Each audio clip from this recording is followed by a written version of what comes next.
cette troisième journée des championnats du monde de surf. Le Coup de Pro nous réserve bien des surprises. Grosse frayeur pour les têtes d'affiche à l'image du King Kelly Slater.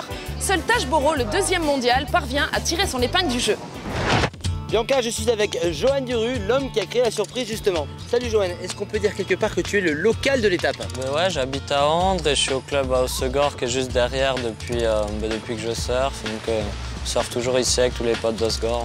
Alors tu as bénéficié d'une wildcard, raconte-nous un petit peu cette série de dingues qui s'est passée hier. Oui, en fait j'étais opposé à Kelly Slater et Chris Ward, deux très bons surfeurs, donc je voulais vraiment avoir de gros scores et en fait les vagues ont été vraiment pas terribles, donc je me suis retrouvé à la fin, j'avais besoin d'un 5 et je les ai eu sur ma dernière vague, donc c'était parfait.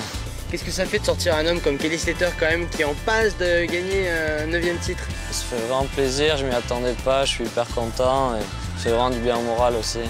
Bon, parle-moi un petit peu de toi, ton palmarès. J'étais plusieurs fois champion de France en Junior Open, j'étais champion d'Europe. Et là, l'année dernière, j'étais blessé, j'ai pas fait trop de compètes, j'ai eu un peu de mal. Et cette année, je viens de faire deuxième à Saraos, là, derrière Timbol au QS.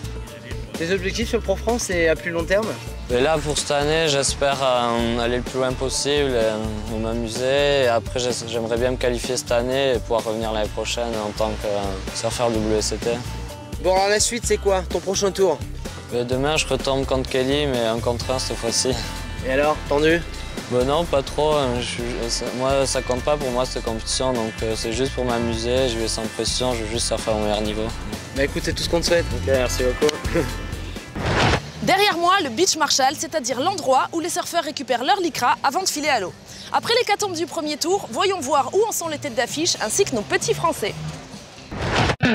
C'est un deuxième tour sous haute tension qui s'est poursuivi aujourd'hui sur le site mobile du Quicksilver Pro France. Après l'onde de choc causée par les éliminations de Mick Fanning, le tenant du titre champion du monde 2007 n'ira pas plus loin. Joel Parkinson, le numéro 4 mondial, le vainqueur de 2006, capitule. Andy Irons, triple champion du monde, 3 fois vainqueur du Pro France, se fait également sortir. Seul Kelly Slater a échappé au carnage en dominant le français Timbol au repêchage. Jérémy Flores, quant à lui, a divinement bien surfé pour assurer sa place dans le 4e tour, tout comme les deux wildcards Michel Bourrez et Johan Duru. La mauvaise nouvelle pour l'autre français Mickey Picon et le basque Harit Sarambourou, faute de vagues en fin de journée, il s'incline malheureusement. Bilan de la journée, 4 Européens dont 2 Français sont encore en course.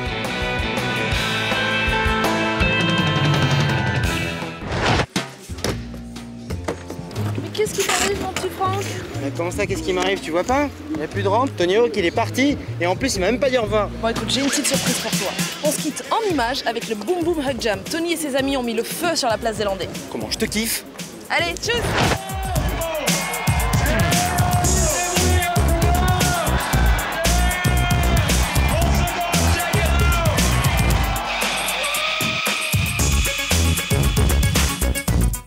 Voilà, ça c'est la photo. Là je suis dans le tube. À ce moment-là, je tape le flotteur, un roller et pan, je le sors. T'as sorti Kelly Slater? Ah ouais, mec! C'est ça, ouais. Mytho. Mytho, Conrad. Je te le dis.